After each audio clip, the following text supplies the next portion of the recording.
Again, thank you for coming. As I mentioned, this meeting, well, as I mentioned, I had not mentioned that yet, but as you saw happen, this meeting is being recorded. We will then post this videos up on our website, and it will be available for everyone to review for the future. Please update your name on Zoom to include your preferred name and your pronouns.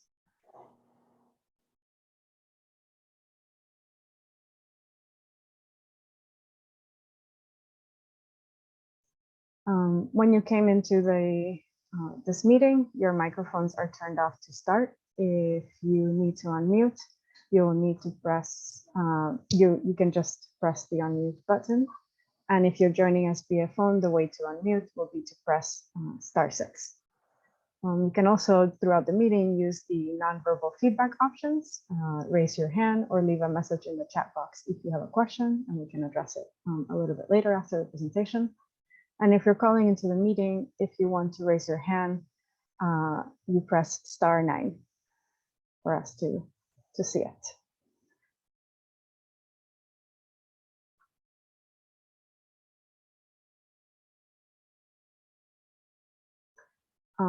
If someone's joining us while on the road, please remember to not look at your screen while driving. We are really excited that a lot of people are joining us, but just make sure to pay attention, and then you can always review this recording later.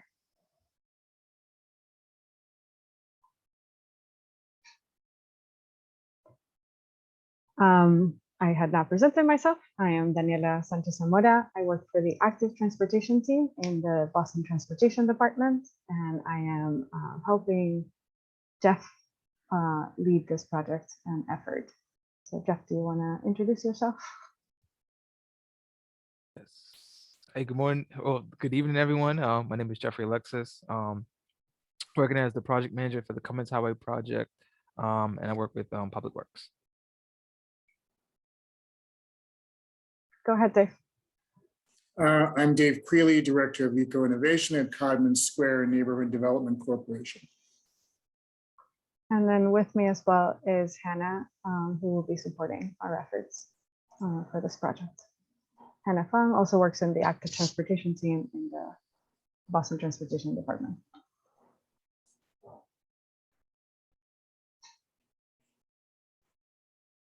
Okay, so some of our meeting goals today. I will first go over an update on Cummins Highway and the design trial, and then sort of some of the goals and opportunities that this reconstruction presents, and then we will be going we'll allow Dave to sort of talk about the work that they're leading on urban environmental activism, the work that needs to be done because climate change is upon us, and then some of the initiatives and ideas, how to put people first, especially those that are being most impacted, and sort of the possibilities that that could present for roadway reconstruction.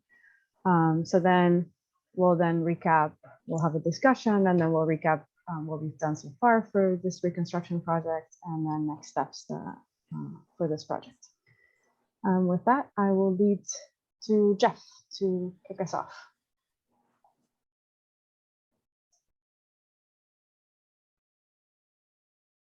All right, once again, good evening, everyone. To give you a quick update on the Cummins Highway redesign project, we ended the trial on Cummins Highway this week.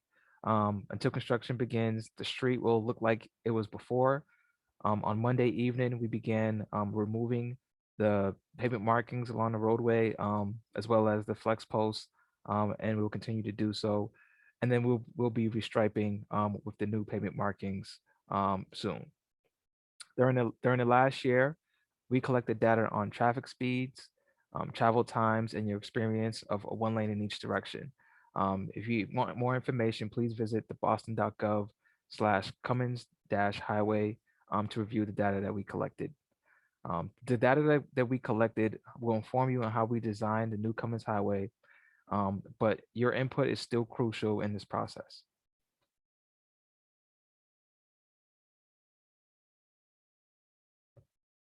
So over the past couple of years, we reached out in a myriad of different ways to connect with the Mattapan community. We cannot produce a design without your input. You will help shape how Cummins should be for the next 70 years, and we're still currently doing community outreach to inform on the final design.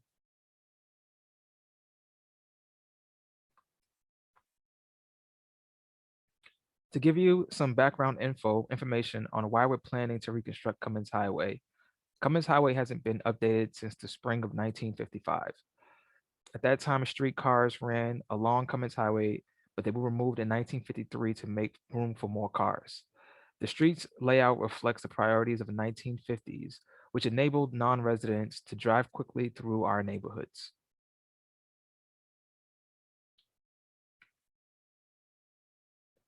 So during the reconstruction of Cummins Highway, we would completely rebuild the street to include sidewalks, curbs, streetlights, traffic signals, road pavement, and replace or update the utilities as necessary.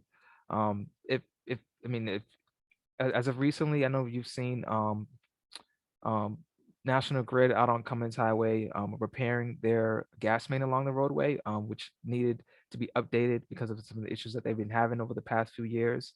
But the city has currently budgeted approximately $12 million for the reconstruction of Cummins Highway.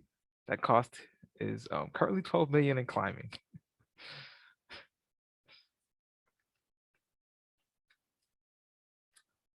So with all major city, well, as with all major city projects, we strive to advance the goals of Go Boston 2030, which includes improving safety on our streets, reducing emissions, investing in communities to achieve equity and access to opportunities.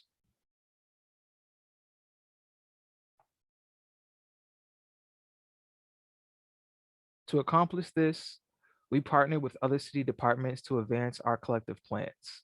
In doing so, we want to inform residents of the work that's happening around the city and also to improve the collaboration in our work and achieve neighborhood and citywide goals.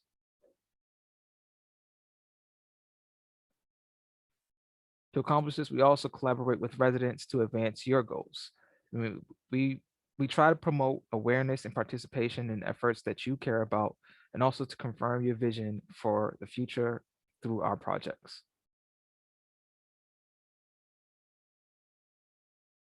So shifting gears into today's topic. So why are we thinking about green infrastructure on Cummins Highway? Boston has a major risk of flooding over the next 30 years, which means flooding is likely to impact day-to-day life within the city.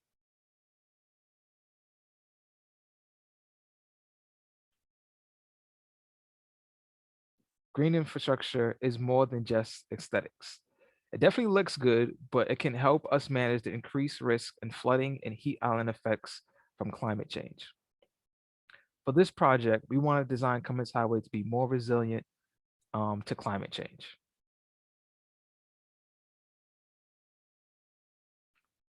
With that, I would turn it over to Dave Queeley. Okay, thank you, Jeffrey. Let me see if I can share my screen here.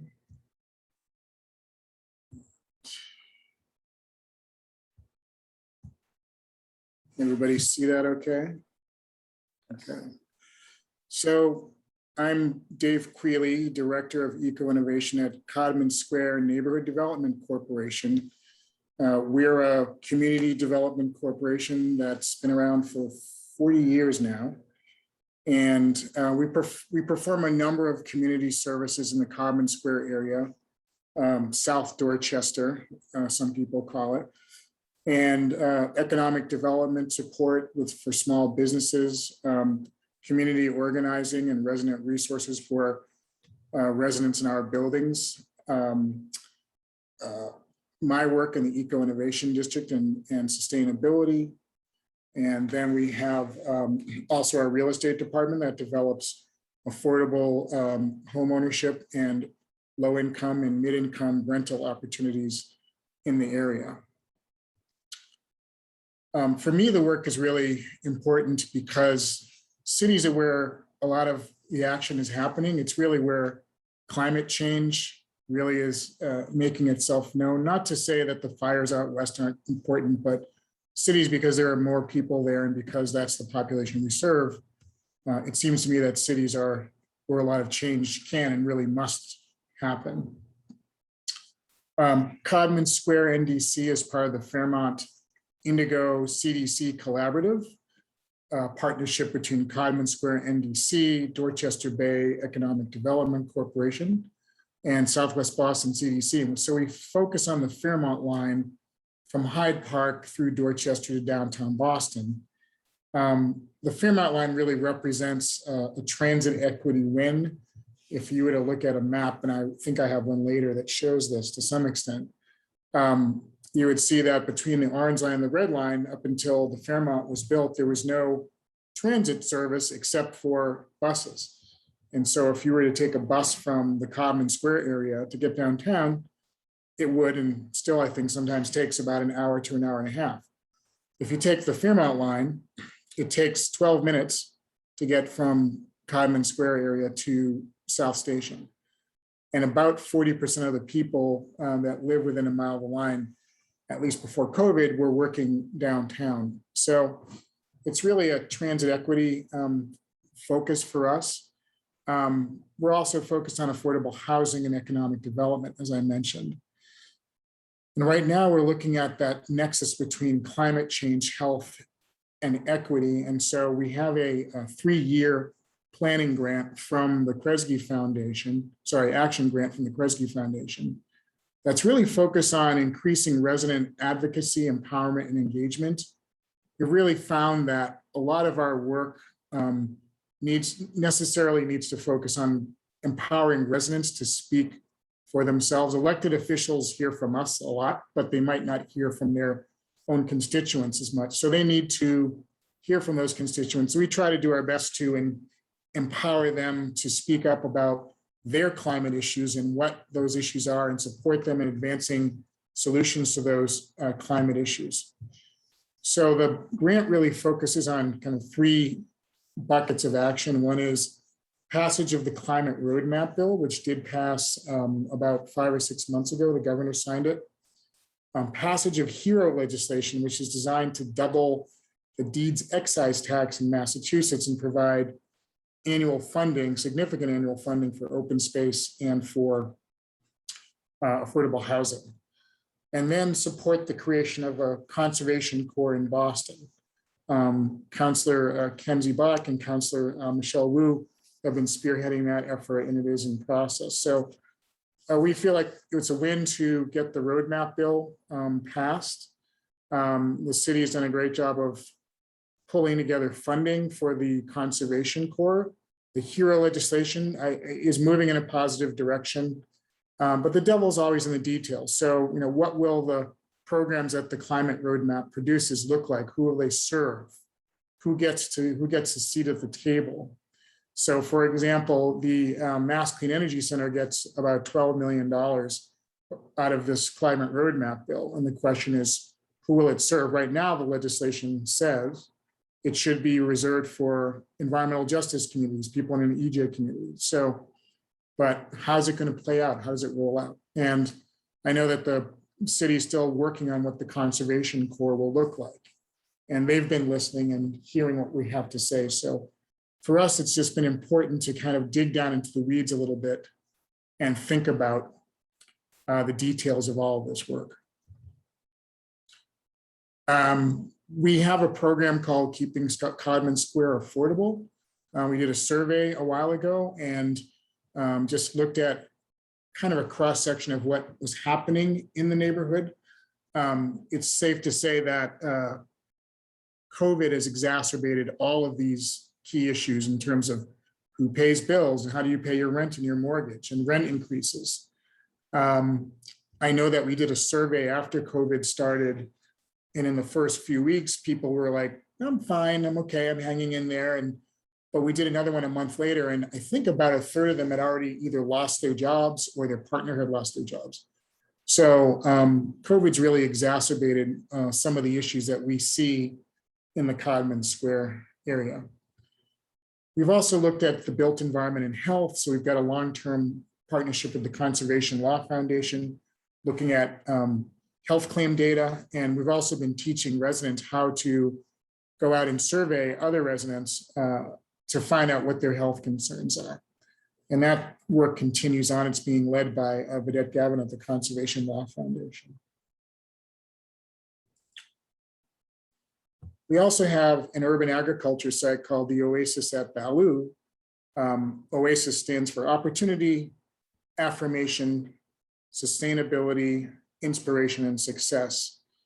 And it's a 20,000 square foot site that we got from the city. It was the home to 4 house lots originally, but now we sell healthy, hyper-local food to the community. Codman Square is a bit of a local food desert.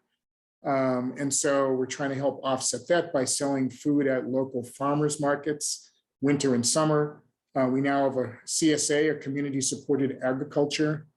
And we also see the site as a location for local residents to enjoy and perhaps use as a place to connect with each other. So we're trying to look at what that would mean. We've employed reentry citizens, those folks that are coming back from the prison population, in growing and selling food to the residents. That's happened for about the last 4 years. And so that's really given them a chance to improve their engagement skills with the public. And of course, it reduces urban heat island effect because there's no buildings per se, and sidewalks or concrete or paving. And it helps also with carbon offsets. So, and then last year we produced almost 3,000 pounds of food. So we expect to continue improving on those numbers. And this is just a view of the site. This is probably 5 years ago when we were still using what are called grow bags. We didn't have planting beds built. We didn't have any sort of shelter on the site, but it was pretty prolific. Not sure how many pounds we produced that year, but you can see we can grow a lot in a small amount of space. So it's really helping serve the needs of the community in another way. And now we have a hoop house on the site. So that really allows us to continue selling to the winter farmers market, selling new kinds of vegetables that we hadn't sold before, and really provides another location for volunteers to come and work and different kinds of food. So we're expanding our use of the site, and that we expect to continue over the next few years for sure. And I mentioned we had worked with people who were reentry citizens. These 2 young men were court involved. And they worked with us one summer, probably 3 years ago, to plant about 200 trees and shrubs in both on our properties as well as the properties of neighborhood residents. They really, one of them said, look, this is what I really want to do for a living. He really got into it, and it seemed like something that he wanted to use to change the course of his life. So we did this at our Oasis at Baloo. We planted a bunch of fruit trees, actually. They were planting about 5 fruit trees that day.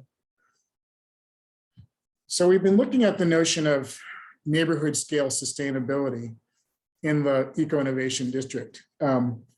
It's also known as the Talbot-Norfolk Triangle Eco-Innovation District because that's the neighborhood it's in. So it's a sub-neighborhood in Boston, very politically active. There's a community group there that we work closely with. We've been working with them for more years than I've been around in this job. So for at least 15 or 20 years.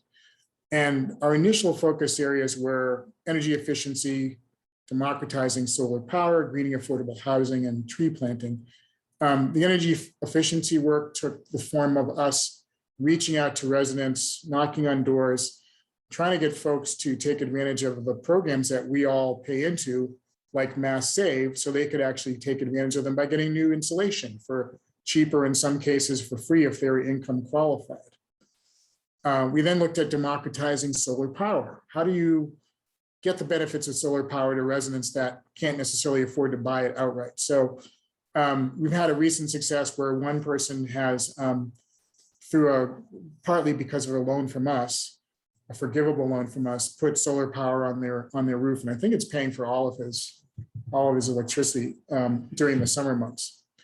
And it was a forgivable loan because what we did was say, look, we'll give you some money, but we want you to give back to community, and that would be how you would pay off your loan. And so that's turned out to be a phenomenal model. He's really been a great leader in the neighborhood and on our work. So that's something we seek to replicate. Greening affordable housing, we're still continuing to build up to a LEED silver standard as required. And then tree planting, I mentioned before.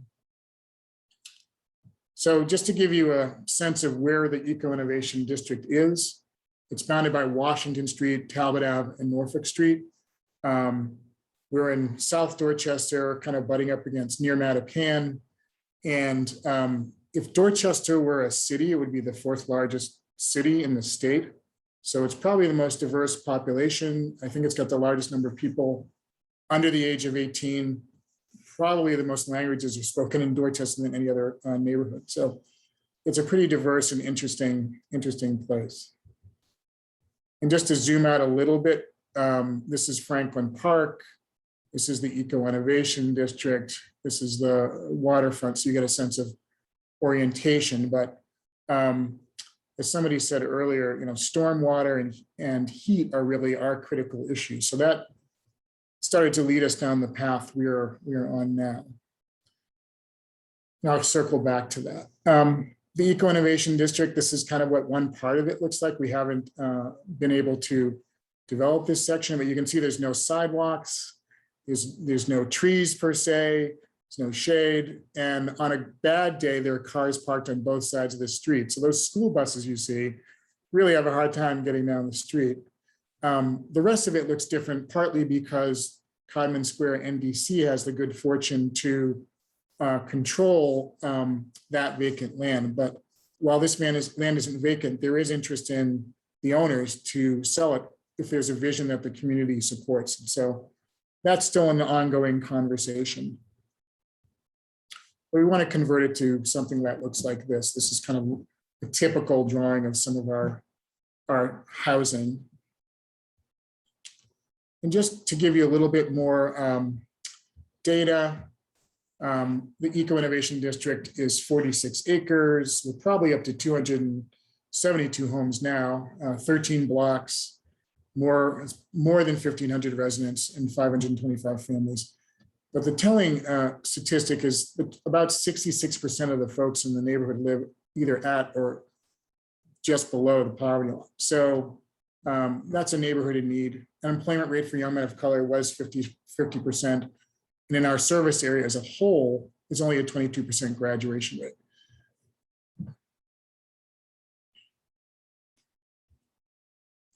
Sorry, I'm having trouble moving. Okay. So this is a climate-ready Boston map, but it really shows pretty clearly our office is right here near the T and center, and the Eco-Innovation District is down here, but we're clearly right on the edge of one of the hotter neighborhoods, or we are in one of the hotter neighborhoods in Dorchester. So one of the things we started to do a few years ago was we partnered with the Nature Conservancy. So the Eco-Innovation District, you can see here, it's bound by Talbot Avenue. This is Washington Street. This is Norfolk Street. And this is New England Avenue. And this is the Fairmount line. I don't know if you can see the tracks or not. The Talbot station is right here along the Fairmount line. So we partnered with TNC, the Nature Conservancy, to really look at, what's the tree cover in this area? So they established some baseline data for us, but then they went a little bit further and they looked at particulate matter in this area. So again, this is the Eco-Innovation District. And you can see in the areas that are dark blue, those have a higher rate of particulate matter, but then not surprisingly, they tend to coincide with the areas in red that have very little tree cover. And so that points to the need for more trees, not just here, but I know the city is really doing, having a lot of work done in terms of planning for trees and what those can do for us. From a green infrastructure standpoint, trees are great because they soak up stormwater, they intercept it, they evapotranspirate that water back into the air and continue the natural water cycle, which I'll talk about in a bit. And here's a picture of our service area. The round dots are all of our properties where we planted trees, but then we also gave trees to neighbors in the Eco Innovation District. So about 25 people decided to plant trees in their yards.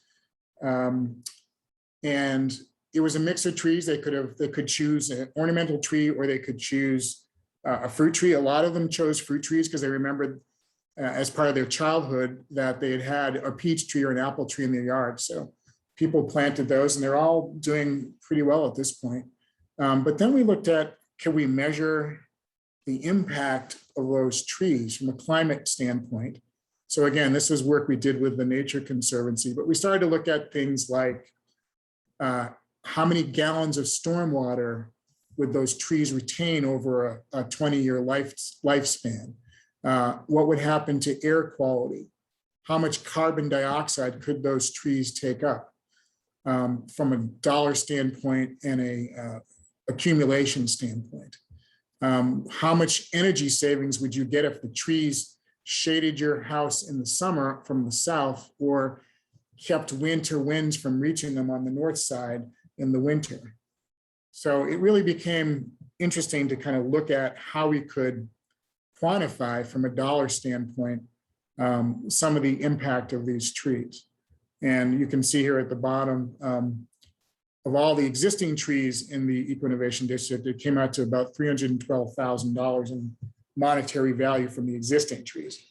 So think about what we could do if we could plant a lot more trees, and what would they be doing in 20 years for us.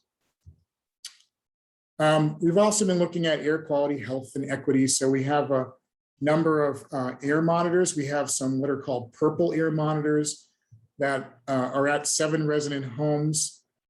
We just got a small grant from the Harvard School of Public Health to have mobile monitors. So we're figuring out who we will give those to. And then we also have 2 high sensitivity monitors at our Codman Square NDC offices and at Talbot Bernard Senior Homes, which is right next to the Fairmount line.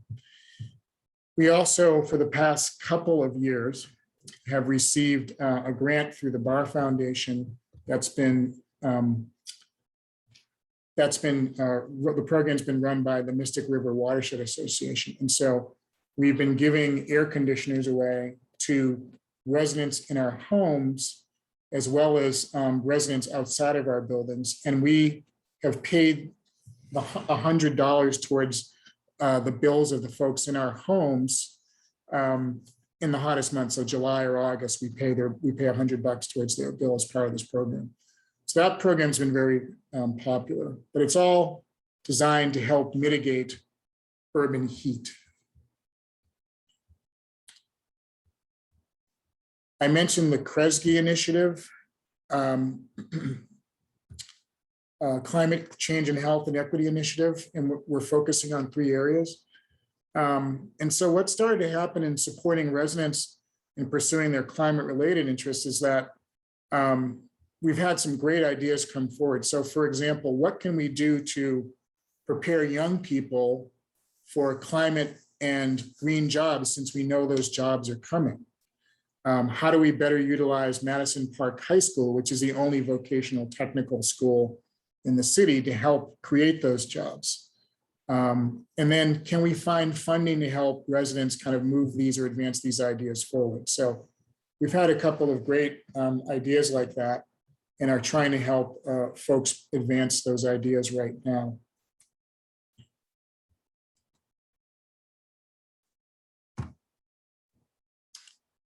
And a lot of people talk about the existential threat of climate, but it's really here now. If you were around Boston this summer, you'd know that. And even this fall, we had, a week of at least of heat days over 90 degrees. And then September, I think it was September, where I don't remember a day where it didn't rain in September. And so if you think it's coming, you're wrong. It's already here. And of course, these extremes of climate, extremes in weather, will impact people of color. The Washington Post just had a piece about a month ago about the fact that Black people were 40% more likely to live in places where extreme temperatures would cause more deaths. And COVID, again, has made all these disparities pretty apparent. And so what are we going to do about it? How are we going to serve those who really need help first as opposed to last? And if you look at kind of larger initiatives like the Green New Deal, green workforce development is part of it, an urban climate core, like perhaps the Conservation Corps. How are we going to have just and resilient development? How are we going to deal with stormwater infrastructure, and how are we going to pay for it? As well as some of the other things you see listed here that our CDC is obviously concerned about as well. So all these issues are starting to kind of come to the fore. And I think we're doing a pretty good job here in Boston about starting to address those issues. Some folks from BTD will recognize this. So our neighborhood, the Talbot-Norfolk Triangle Eco-Innovation District, was chosen as the first Slow Streets Initiative site in the city. This is a study that was done by BTD just to look at the traffic flows in the area, but slow streets not only offer an option for traffic calming, but they also offer the opportunity to insert green infrastructure in different ways. So not only were we looking at New England Ave, where you'll see a map in a minute of all the green infrastructure that was put in, but they looked at traffic. So this was essentially a 5-way intersection with 1 stop sign. And that's been changed now to have 2 stop signs, but it also has bump outs, and those bump outs contain rain gardens, but the bump outs force the traffic to slow down to a crawl while kind of creating an aesthetic presence, nice, pleasing aesthetic presence along the street. Trees and shrubs and plants attract birds and bees and butterflies, but they also, that the island within which they are situated really helps cars to slow down. And some other elements in a typical slow street zone, you can create bump outs with paint and flex post and shorten sidewalks to make it safer for pedestrians. Bump outs can, as I said, contain green infrastructure. Flex posts can make it easier for people when they're coming to an intersection, not have to push out because there's a car right there. They can push out and see more clearly what's happening in the intersection. So it reduces the number of accidents. And then green infrastructure that's incorporated into traffic calming measures is really a great feature to have. And this is in New York City. It's just a typical treatment and slow zone. So you've got a speed limit sign that slows. In Boston, the speed limit slows from 25 miles an hour citywide to 20 miles an hour citywide in our slow zones. We do have some neighborhoods nearby that have also become slow zones. This neighborhood here west of Washington Street, I believe is now a slow zone too, and they're also doing some work and creating some more open space. So zooming out again, this gives you a sense of the area where most of the green infrastructure work has been done along New England Avenue. The yellow represents some of our development. So like I said, we've been fortunate in that we do control a lot of the development in this area. We then, after we did all this work, we really wanted to do kind of a scan of green infrastructure workforce development programs around the country. So the Nature Conservancy and Codman Square put together a nice report on what's happening around the country in terms of programs around green infrastructure. This was one of the early efforts to plant trees in the Eco-Innovation District. In fact, this one was probably the first one to produce fruit, and it started producing fruit when it was this size, and it was so heavy that the owner had to stake it out. It had huge peaches on it. I never got to try one, but I'm hoping someday I will. So we've got this report that really looks at what's happening in terms of green infrastructure around the country. And that really led us to me getting certified in the National Green Infrastructure Certification Program. And then me and my colleague Danilo then got certified to teach about green infrastructure. So we've now had 3 classes We've graduated 19 people. We're in the middle of our 4th class of, we have a cohort of 10 people now. And of the 10 people that have taken the certification exam, 8 of them have passed. So we really feel like we're creating a job force for the near future. A couple of people have gotten jobs working with green roof companies, but we know that in Boston, there are something like 2,600 green infrastructure projects already. Some of them public and some of them private, but there's no one certified yet inspecting them. And so we know that Boston Water and Sewer wants certified folks to inspect a number of those facilities each year to make sure that they're working properly. So when we think about stormwater, what is stormwater? So stormwater is water that comes from the sky as rainfall or snow that melts and runs off across the land instead of infiltrating into the ground. So it picks up pollutants, sediments, leaves, nutrients, metals. Metals come out of your car tailpipe. So things like phosphorus are actually a byproduct of what comes out of your car. And that water runs and goes into the storm drain where you don't get to see it, but it gets cleaned before it can go back to a lake, a pond, a stream, or river. It has to get cleaned, and that costs us all money. But if you can intercept that water before it gets to the storm drain and clean it naturally, that's what green infrastructure is all about. So we're dealing, the natural water cycle is what happened before development happened. It's pre-development, it's called the pre-development water cycle or the natural water cycle. So water falls from the sky, about 1% of it hits the ground and runs along the surface as runoff. About 20 to 30% of it goes below the water surface as what's called interflow. 10 to 40% of it ends up in groundwater.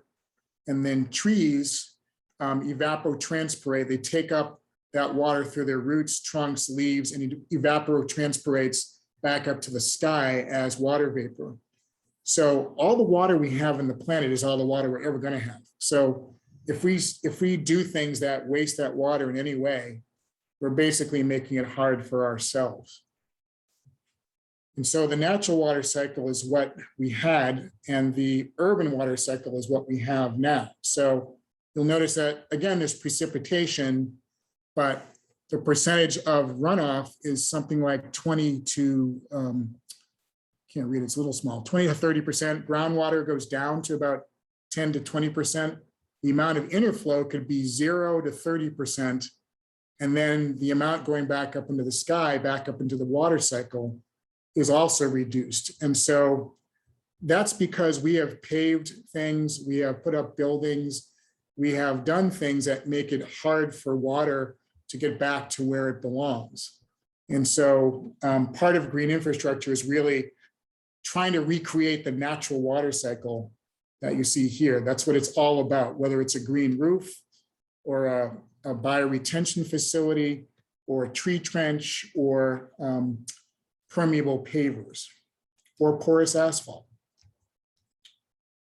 So this is just a slide that really explains what I just mentioned. But basically, you've got less groundwater available to maintain stream flows. So when you have the urban water cycle and things back up, you get flooding that looks like this. I'm sure some of you have seen this sort of flooding somewhere in Boston at some point. So some of the approaches for dealing with stormwater are like green infrastructure. They provide infiltration and filtration. In other words, they filter that water, they clean it. Some of them store it. Some of them allow evaporation and transpiration or evapotranspiration. So you're mimicking, again, native hydrological functions. Porous asphalt is one tool, and this may be something that's being considered for Cummins Highway. You can see on the left, standard asphalt, the water just sits on top. Porous asphalt, the system allows water to go down through it. And the trench in the middle actually allows water to pour off and go into a trench of some kind, into a facility underground of some kind. Rain gardens are another useful tool. Again, water hits them, plants take up that water, If there's a lot of water, sometimes they have an overflow, but usually they are designed to take up a certain amount of water in a certain amount of time and hold it and slowly kind of let it infiltrate and percolate through. Green infrastructure objectives and benefits are accomplished by protecting and restoring native soils and vegetation, reducing the size and coverage of development, which is impervious surfaces, which are surfaces that do not allow water to go through them. And then designing stormwater systems to manage surface water from small areas, and then managing stormwater near where it falls. So this whole system of permeable pavers is designed to take care of whatever water hits it, but it also can take care of water from the surrounding area, surrounding lawn. So depending on the facility, it can accept water from an area 5 to 10 times the size of itself. So it just depends on how it's designed. And I mentioned New England Avenue. So BTD and Public Works and Boston Water and Sewer got together and designed and put in these features along New England Avenue. So this just got finished a couple of months ago. But rain gardens here, rain garden here, traffic calming here. I mentioned that there used to be one stop sign here. Now there's another one here. But if you're in a car, as you come to this curve, this little bump forces you to slow down if you're going to make a turn to the left. So that's part of the traffic calming. And then you see another bump here. It's called a chicane that also does the same thing. When the driver approaches it, it makes you slow down because you think the road is narrowing. And technically it's probably the same width, but it looks like it's a little narrower. So you do slow down. 7 trees were planted. There's another rain garden here. And then sidewalk that once existed here has been removed to create a bioswale, meaning it's kind of a shallow ditch that accepts water. So again, water running off this way goes into that bioswale and just gets absorbed and goes back into the groundwater where it belongs. So we're just making it easier for that to happen. And one of the things I tell my students is that it's best to go out and look at a facility while it's raining because you can then see how it's working. So this is actually a photo one of my students took. And during a rainstorm, he went out there in the rain and took it and sent it to me. So you can see water kind of collecting through this inlet and going into the rain garden. And this is kind of what it looks like when it's dry. So this layers of plants and mulch and whatever's underneath them, again, clean water as it goes through that layer cake of soils and mulch that's been engineered in some cases and plants to take up water. And Boston Water and Sewer did something interesting that I haven't seen anywhere else, which is kind of a neat idea. They actually took these inlets and cemented the stones into them so they couldn't possibly get pushed around by the strongest rainstorm, which I thought was a brilliant idea. So, and every city does things differently, but you can see these facilities also have the need for maintenance. So, you know, these leaves and debris here shouldn't be there, just like some of the trash you may see in this one shouldn't be here. So they do need constant upkeep. They do need to be taken care of, and certified people can do that work throughout the city. These are just a couple more views of the rain garden. This is the one on the corner of Mallard Avenue and New England Avenue. And you can see there's a number of different types of plants doing their work. There's also an overflow facility. So this is here in case the water goes above what's called the ponding design depth. It's designed to pond up to a certain level and absorb water. So the plants that are closest can tolerate kind of being wet more often, whereas these may be less so, but they can still tolerate being dry. They can all tolerate being dry as well. And then we worked with a student at MIT, Wynn Constantini, who did this great kind of map as we started to think about all the different connections, you know, across the city and across nonprofits that we were working with and needed to work with. And so this map is so big, I have to show it to you on 4 slides. So this kind of gives you a sense of what the green infrastructure work is doing and how it connects to everybody else. This one is looking at indoor air quality and outdoor air quality in transit. This one is looking at kind of mental health issues. And this one is looking at vacant land and heat island effect and related food security issues. So we hope to refine this again down the road. This was probably from a year ago. And last but not least, it really takes a village to do all of this work. And so these are just some of the partners we've had over the last 8 years that I've been at Codman Square. We've been grateful for every single one of them and look forward to continuing our work with them. And that's all I have.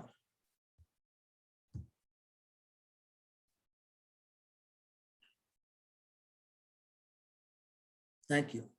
Thank you, Dave. That was great.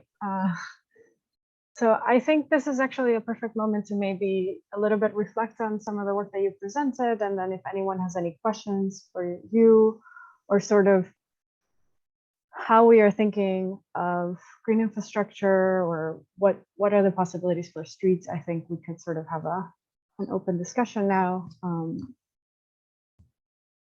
So does anyone have any questions? Please raise your hand so you can be unmuted.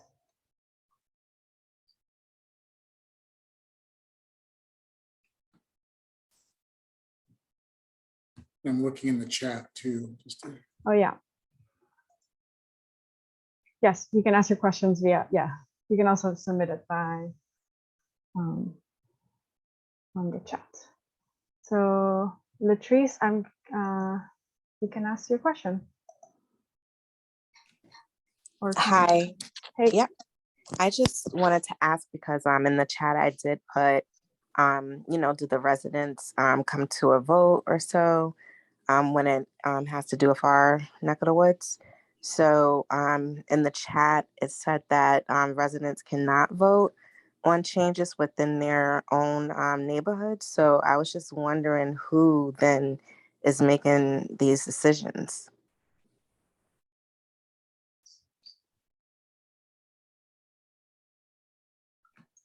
I'm not sure if that's a question for me or.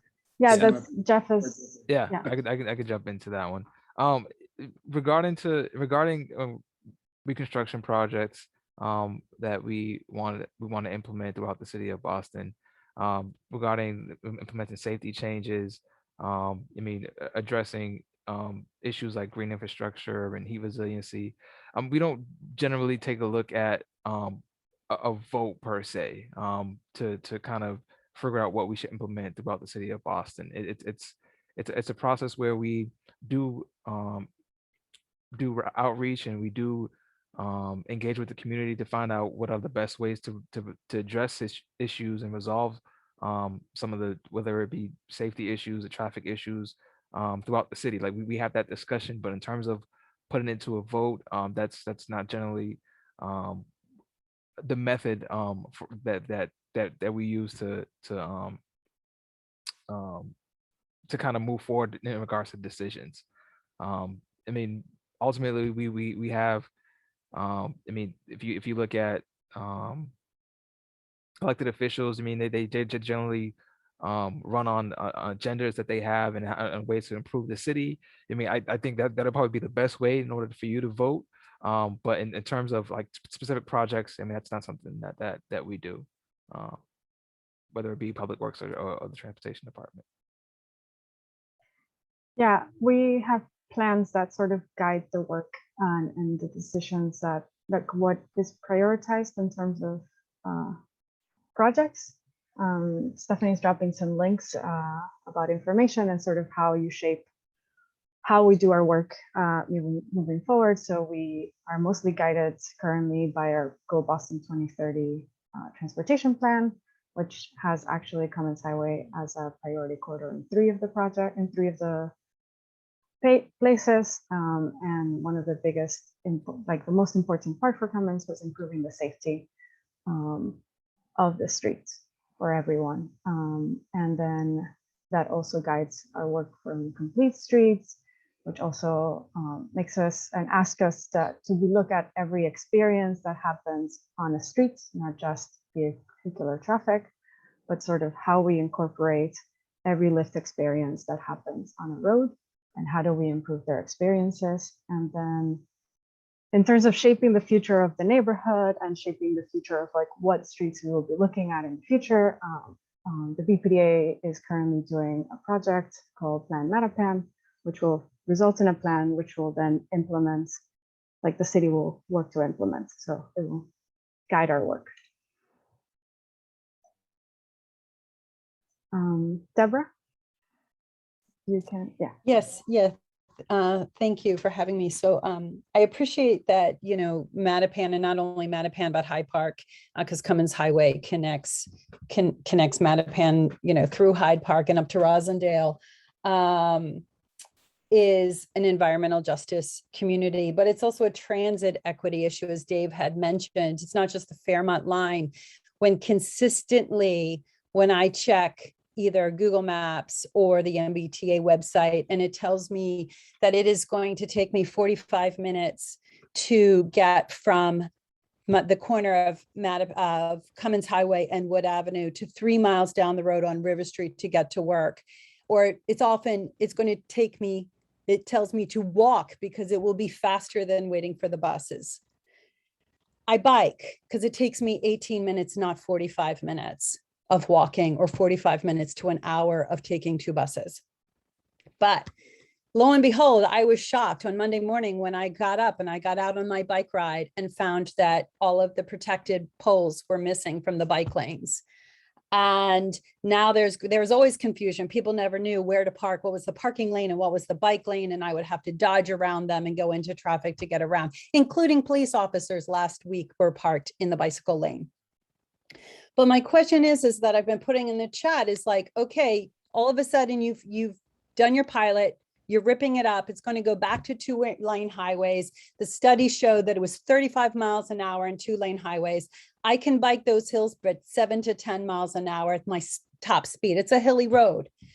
What is the timeline and what is the redesign going to be so that I can safely get 3 miles to work?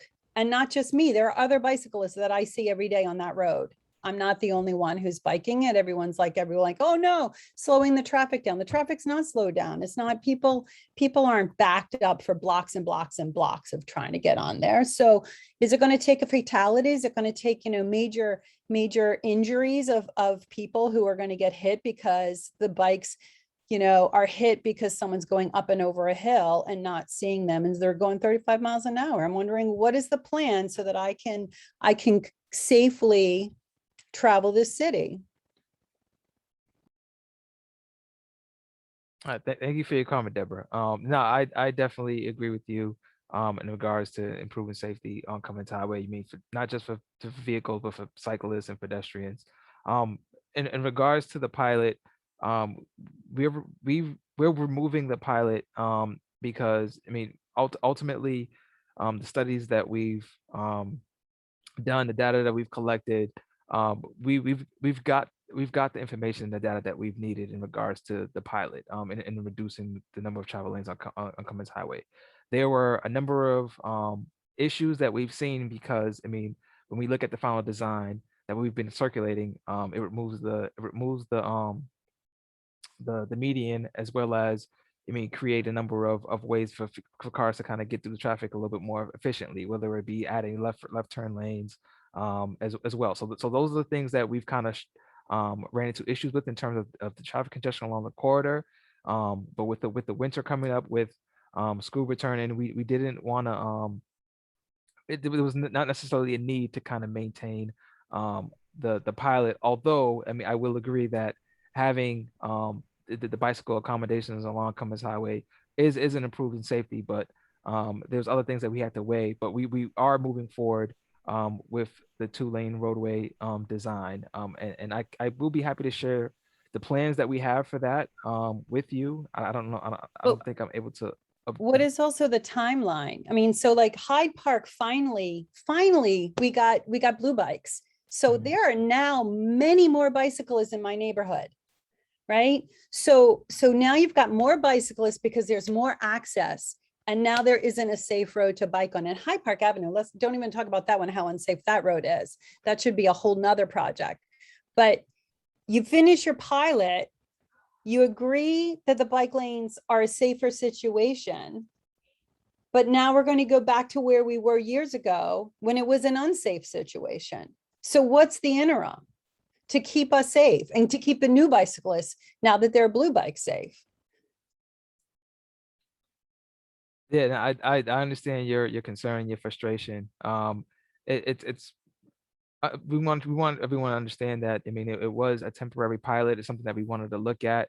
But in terms of it reflecting the final design of what we wanted and we want to see on Cummins Highway, it couldn't accurately do that. I mean, so there was a number of issues that we ran into, whether it be trash trucks, emergency vehicles. I mean, there are other things that we want to look at in terms of the safety and the time being, but no, I understand your frustration. I know you're coming from. I also bike. I mean, biking on Hyde Park Ave was a dreadful part of my commute into work, and as well as, I mean, on Cummins Highway, like it's with 4 lanes, it's not the ideal road to travel on a bike. But that is something that we are hoping to adjust in the future. We're actually starting the design process. We've gotten the go ahead to move forward with the 25% design, and we are looking at hopefully finishing the design, hopefully by the end of next summer, about the beginning or the end of next summer. So, okay, so just to be clear, the design will be completed by summer of 2022. When will the construction be? So I'm talking several years of unsafe roads for transit, for bicycle commuters. So the project of Cummins in general is going to take several years to happen. It's a large corridor that requires like different years of construction.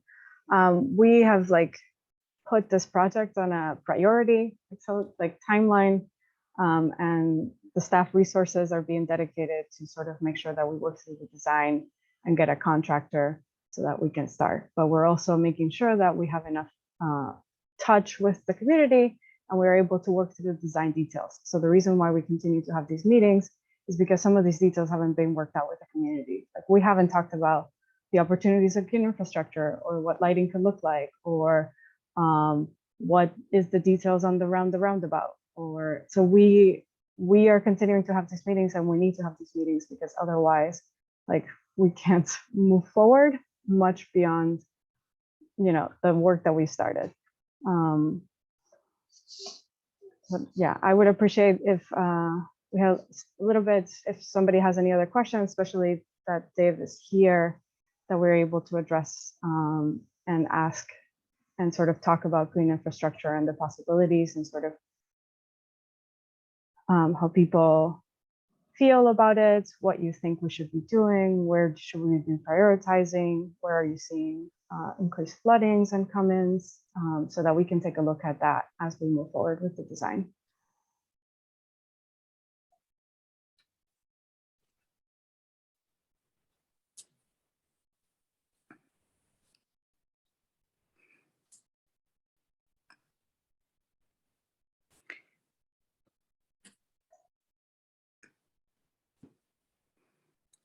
Hi, good evening.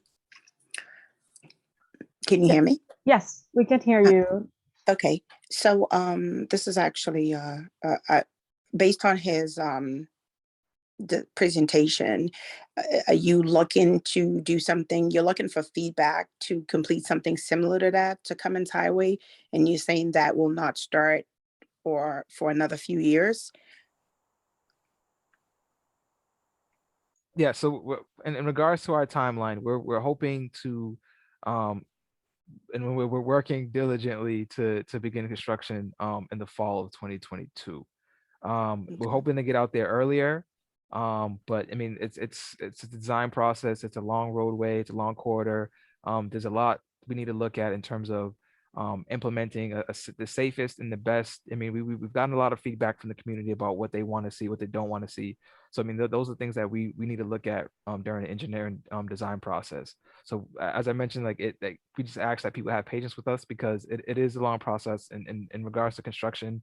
It takes time. It takes time, but we're working as fast as we can to help alleviate some of the issues that people are seeing, whether it be congestion with the pilot, but then also we want to provide those safety improvements as well.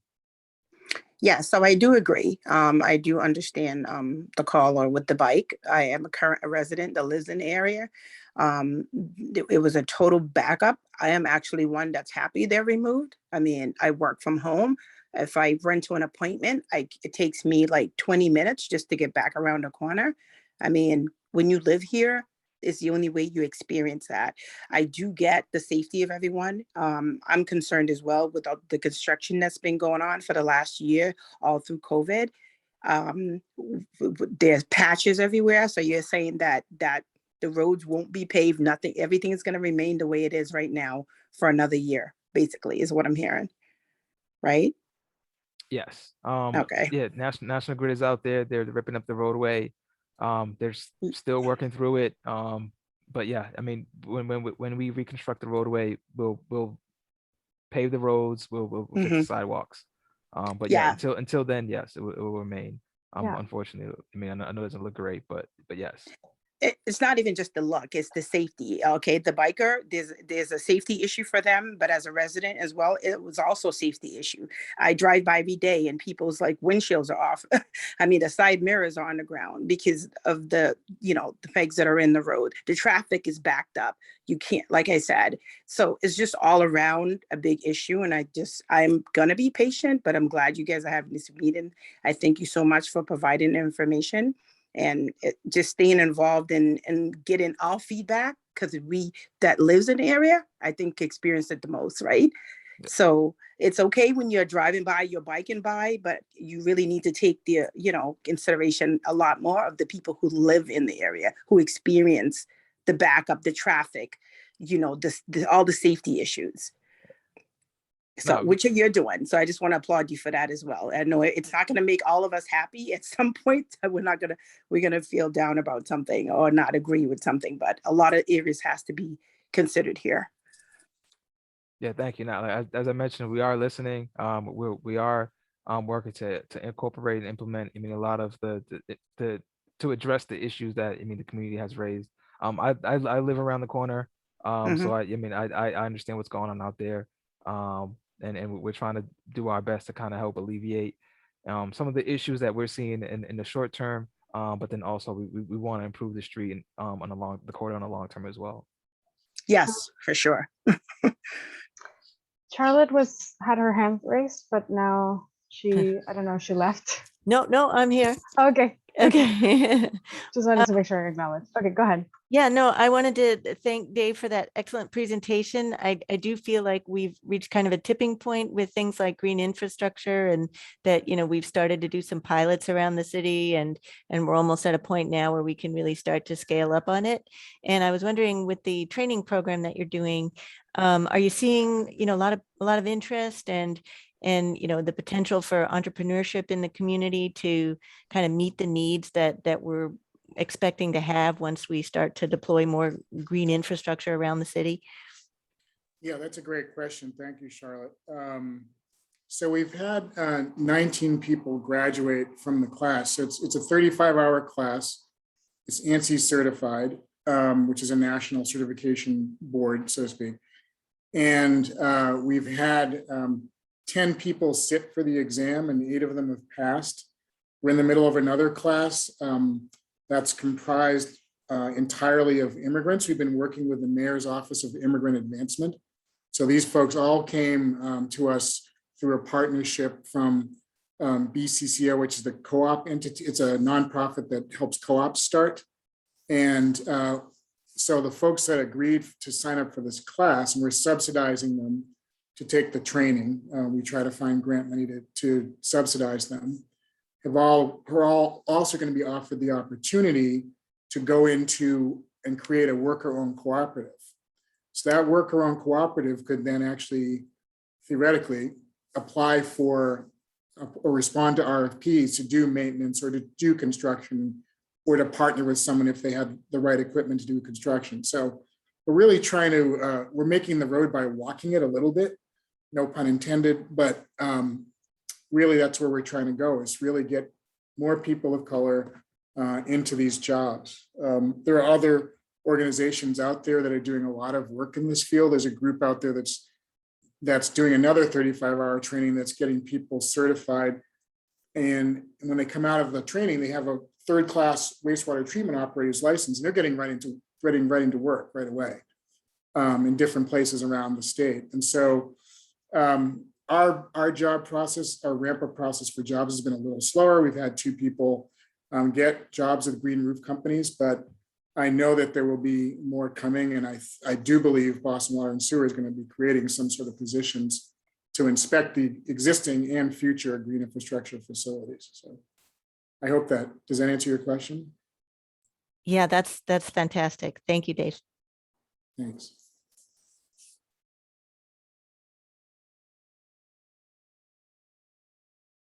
There's a couple Kenya. more.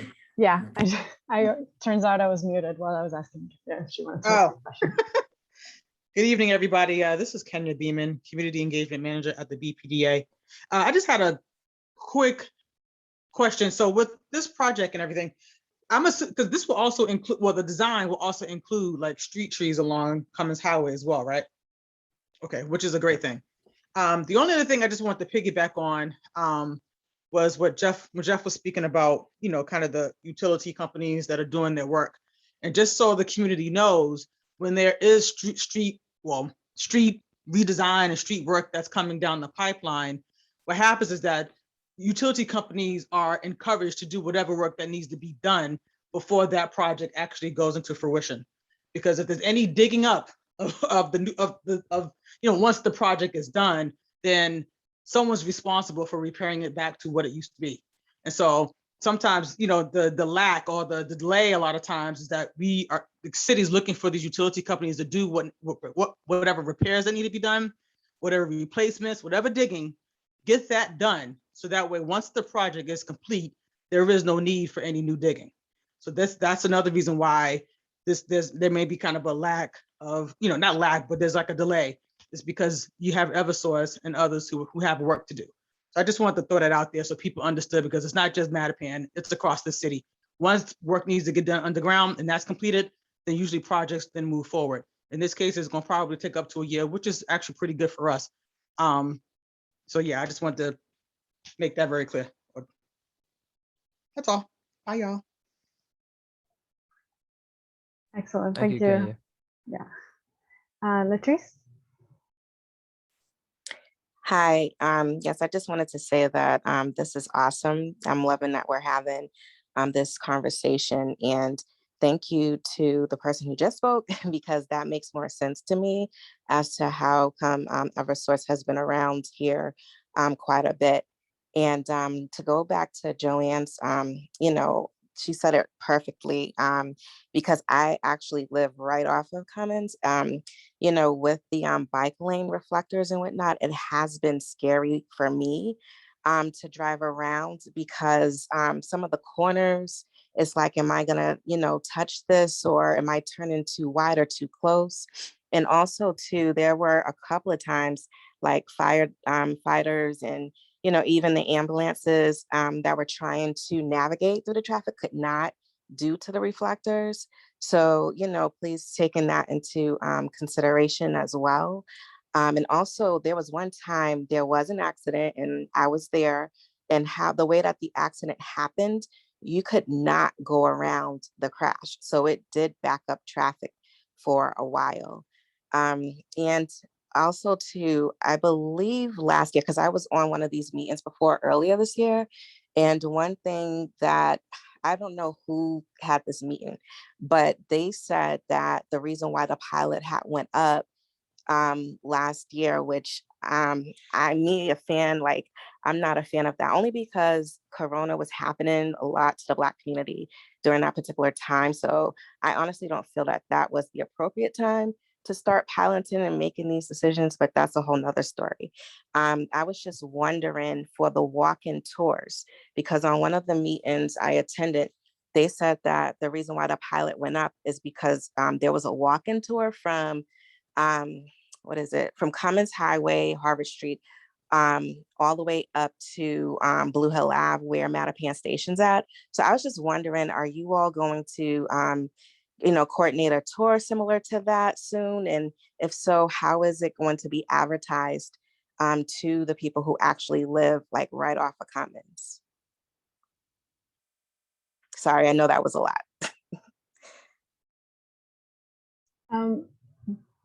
Okay, Jeff, do you want to take that? Jeff, is this the tour that Vivian did? I believe that that might have been a tour that Vivian did. Yeah.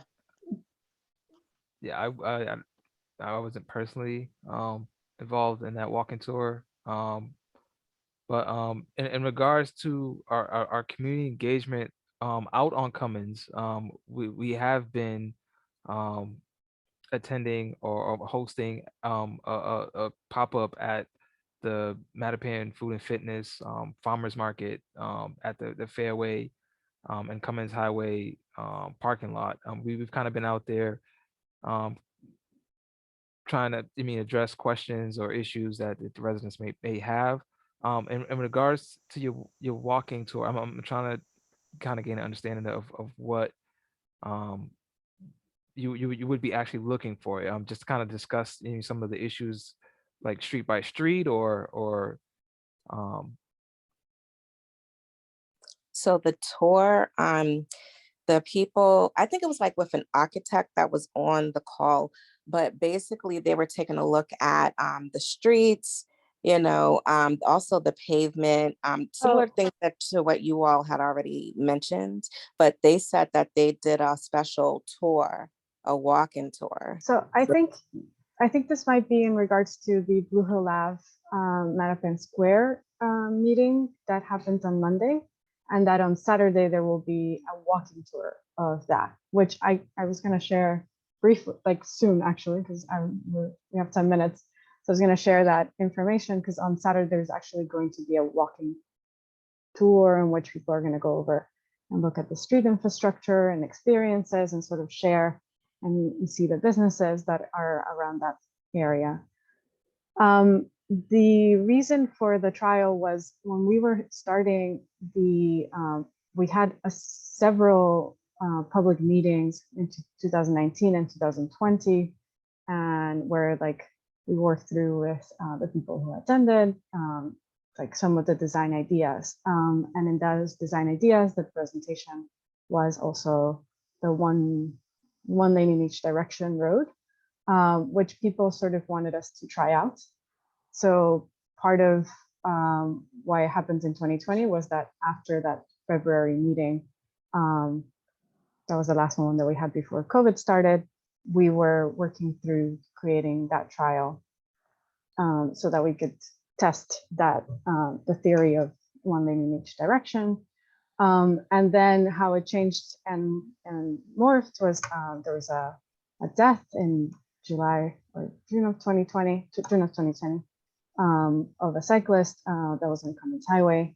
And so we wanted to make sure that not only did we try one lane in each direction, but also we provided street safety improvements along the corridor for that time. So since then, and before then, we've been testing and gathering data on traffic and volumes and then gathering feedback during the trial as well, just to make sure that, we understand what the situation was, what were the failures, what worked and what didn't, and if it indeed lower speeds, which was one of the main goals of what we wanted to see if it happens, because it's one of the main concerns that we kept hearing over and over again about Cummins. And I think, if we're interested in doing a walking tour, I'm sure we can create one. I can speak a little bit about how we get in contact with people. I'd love to hear how you found out about this meeting.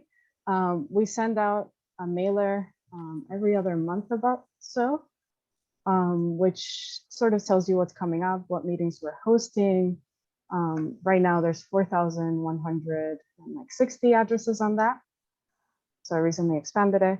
We have a pretty large mailing list of about 760 people to come to a meeting. We'll be in touch so that you can continue to know what's coming up. We also flyer the corridor. And then, as Jeff mentioned, we're at the Mattapan Square Farmers Market, and then any other event that people ask us to attend, we are happy to go. We go to neighborhood association meetings, and just in general, any sort of event that the community is hosting, we're happy to be there. Well, this is Joyanne again. So I Yeah. want to just thank you for that. So I found out initially from a neighbor, because we kind of stay in touch about everything, but that's not everyone does that. I just recently started getting the mailing. I think that's an excellent idea. But I have other neighbors that haven't been getting this, and I've been kind of passing the word. So whatever we're doing as far as communication needs to be expanded a little bit more. But what's done right now, it's really good. These initial meetings in 2020, when the world was just upside down, I was not even aware of that put into place. I do understand of the testing to do the flag poles. So I just want to make sure going forward, it sounds like you can't provide an actual layout of how Cummins is going to be, which is I thought is what I heard, but it's okay. But you can, is that what the walkthrough is about? So I have two questions in one. That one right there, and how can we get more neighborhood, how can we get more members added to these meetings, and so they could kind of give their input, or not even just listen to hear what's going on. So this has been really helpful, not to add a negative, but just to really be updated on what we see every day, all day long, that makes no sense in some sense, but now it makes sense. Yeah, that's an excellent question. So the part of this has also been to grow the amount of people that are finding out about it, which is also why we've been moving at a slower pace than some people want us, and then too fast for what other people want from us. So we wanted to make sure we are increasing the amount of people that are hearing about the project and also getting involved. So throughout the summer, we've also been walking the corridor and sort of running, talking to people as we meet them and hear their experiences and sort of give them information about how to get involved. We would love for more people to share the information. So thanks, Joanne, for telling me that you heard from a neighbor.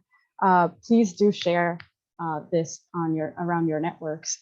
We share this out to other departments and other projects that are happening, so that they can share it as well. Our avenues, I feel like, are what they are currently, and I would love to sort of hear what more do you think we should be doing in order to expand that and get more people hearing and learning, and then getting involved and giving us their feedback. Before, I don't want to go over 8 o'clock because people have other things they have to do with their life. So I will just briefly go over what we've been doing so far, and then I can do a brief recap of previous meetings we've been having in case you weren't there. And then I want to share some resources like that walk that's happening on Saturday, because I think some people will really enjoy it. So Stephanie, do you want me to share the screen, or do you want to do it? I can.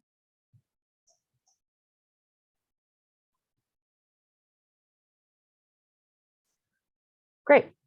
So next, please. Yeah. So briefly going over again, the goal of Cummins Highway reconstruction is a safer and more accessible street. The goal with the project is, we take everything out and we transform Cummins Highway into a tree-lined neighborhood street that is safer for families to walk, wait for the bus, ride bikes, and travel by vehicle. It will connect residents to the city's network of open spaces, and it will make it easier for elders and young to cross the street. The timeline, I think we, in our discussion, have sort of gone over sort of one of the history of how we got here. But the first public meeting, the first public meeting was in April of 2019. We have been sort of, as I mentioned, Go Boston 2030 Detail Day. We had the design trial, which started in July, and then we phased to the flex post and bike lanes that you saw through October 2021. So we're working to phase that out and go back to the two lanes in each direction until the construction. And then we've been hosting these meetings since June of 2021, and then starting to work on the design as we receive input through these meetings. Go ahead. So these conversations and these input meetings have been about the redesign of Cummins, and in discussions we've sort of been going through some of the design details, but also sort of that are shared between us and other departments, and what informs our work overall, and how this influences how we do design work for the streets, and sort of what kind of influence can we have on that design. So in June, we hosted before we kicked off more specific conversations, we kicked off a special edition of the Tea Talks with the help of Mattapan Food and Fitness and Powerful Pathways and Urban Outdoors with Charles T. Brown to discuss the ways in which Black mobility, the mobility of Black Americans has been limited in the US and continues to be through police and policies that are enacted, and in general how the public also polices Black Americans. And sort of some of the ways of changing that we need to be considering. And then Stephanie will drop in the link contact for Charles Brown and his work through Equitable Cities. And then in July, we kicked off a series of meetings with the Environment Department in which we discussed one heat resilience and the heat resilience study that's currently happening in the city. And sort of how that relates to Cummins. In that conversation, you asked us to look at what to add more shade into the streets. So we're looking at trees and shelters, and then like that you wanted for us to continue to have these conversations, but you were also really concerned about the temporary design and its impact on the emergency vehicles and traffic. And then we also had a discussion on air quality and transportation policies and how and design influence air quality. So we are exploring air quality monitors, which we discussed in that meeting, and where they are to be installed and what is the timeline on that. And then so coming soon, we'll be having a meeting to discuss sort of like the logistics of the air quality monitors on Cummins Highway. And then there were still concerns about the temporary designs and how the traffic that was happening there was affecting air quality. Next, please.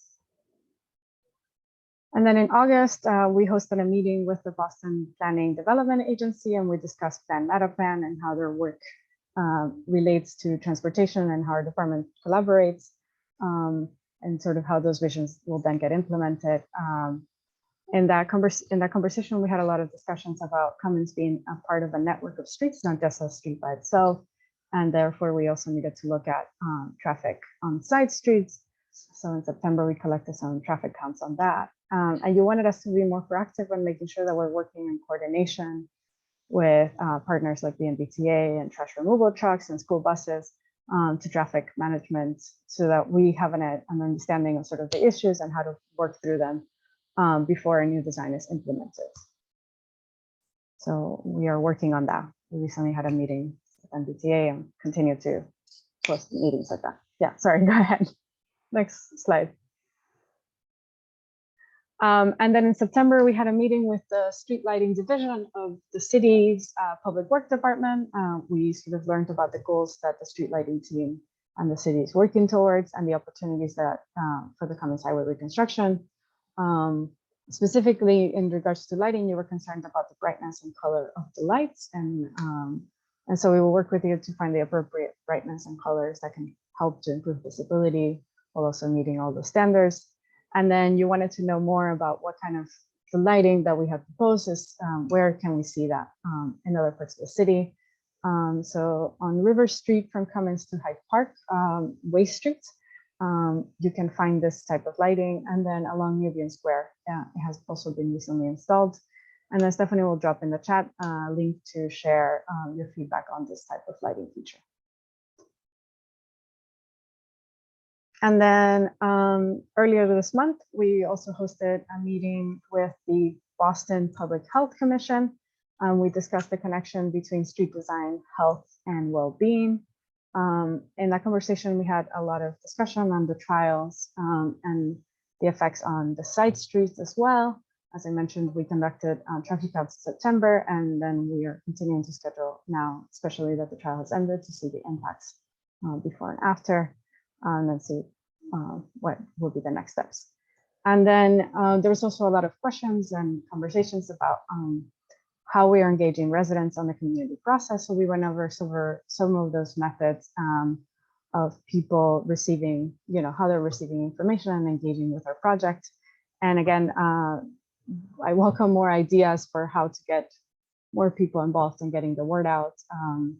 As I went over some of the methods that we do, please continue to share our information with your neighbors and your friends and your family, and let them know so that they can also attend or watch after a meeting on our website. Go ahead, Stephanie. So right now we don't have a final schedule for the next meetings, but please stay tuned. We'll be sending a mailer, we'll be sending emails, we'll be firing the corridor with the next topics, which will be trees, and we'll talk about bus stops specifically, and then we'll also be talking about the roundabout for the Cummins Highway redesign that are proposed.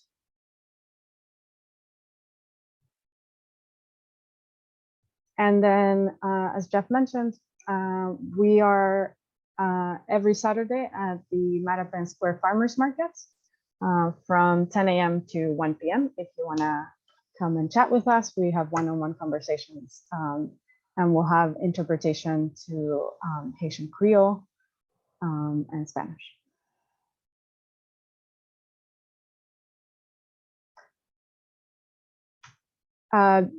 Joanne asked how she can get on the mailing list. You attended today, you will be on the mailing list. Thank you. We want to make sure everyone who's coming is also staying up to date. So we'll be adding you. And so some resources quickly, Stephanie, and ways to stay engaged. Okay. If you didn't know, there's an election November 2nd. If you haven't registered, the deadline was October 13th. But if you did register and if you want to vote early, there's 2 locations nearby Cummins. Another course to College Cafeteria will be open on October 23rd and 24th to vote from 11 a.m. to 7 p.m. And then the Mildred Avenue School will be open on October 26th from 12 to 8 to vote early. You can also come to City Hall to vote early. And if you're voting by mail, there's different ways to return your ballots. You can return it via the envelope. There's no cost involved. You can return it in person at a drop box. The nearest drop box to Cummins is Mattapan Branch Library at 1350 Blue Hill Ave. And then you can also go to your polling location on election day and swap your mailing ballot for an in-person ballot that you can cast there. And then we'll have a link to some early voting information. Go ahead. The 28 bus, if you didn't know, it's free. You can ride, just get on any door. And so far the trial is free and happening until November 29th. The BPDA, Kenya, thank you for coming, are looking for property owners who are interested in having murals on their walls. And they have funding currently for 2 more murals. If you're a property owner and interested, email Kenya.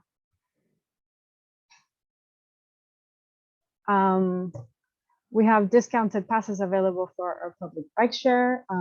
As Deborah mentioned, maybe we have just expanded into Hyde Park and added more stations. If you participate in any public assistance program or otherwise any other sort of qualifying income, you can receive that discount. Our discounted passes are $50 a year or $5 a month, and there is no commitment to renew. And unlike the regular passes, the regular membership, which is 45 minutes unlimited rides, you get 1 hour unlimited rights.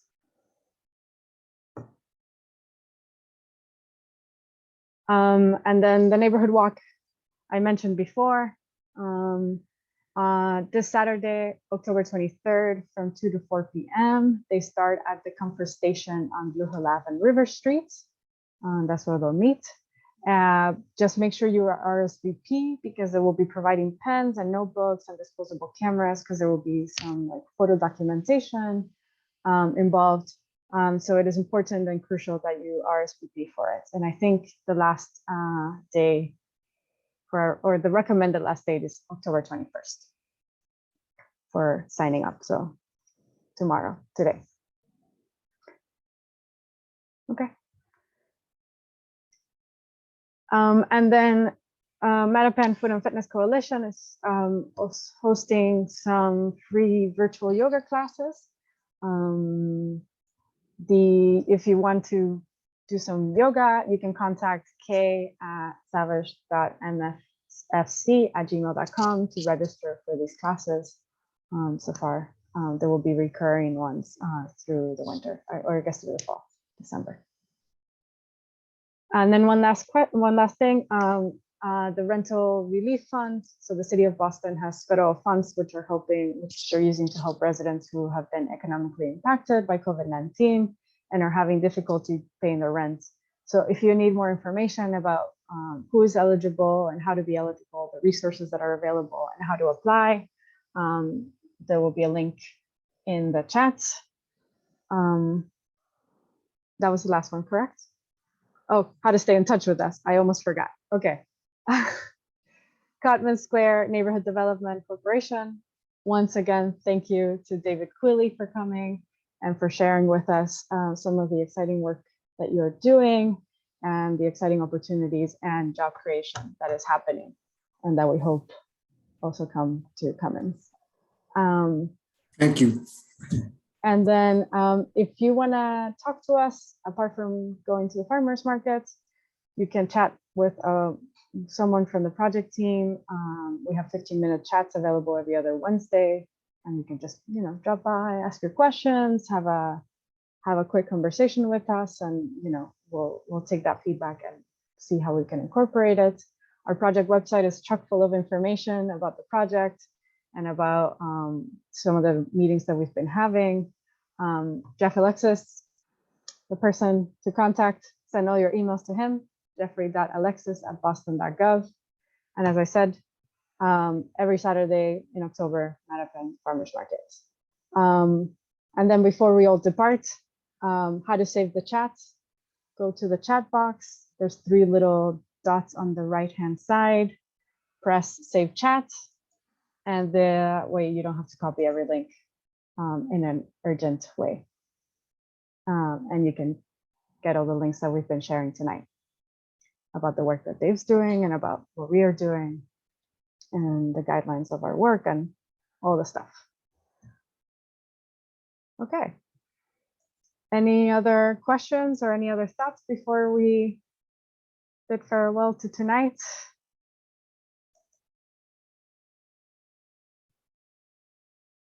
Thank you, Latrice. Joanne. And yes, be sure to get others involved. We love to see and talk to people. So with that, thank you and good night. Thank you. And everyone. Thank you. Thank you. Thank you. Thank you. Good night. Good night. Good night. Night.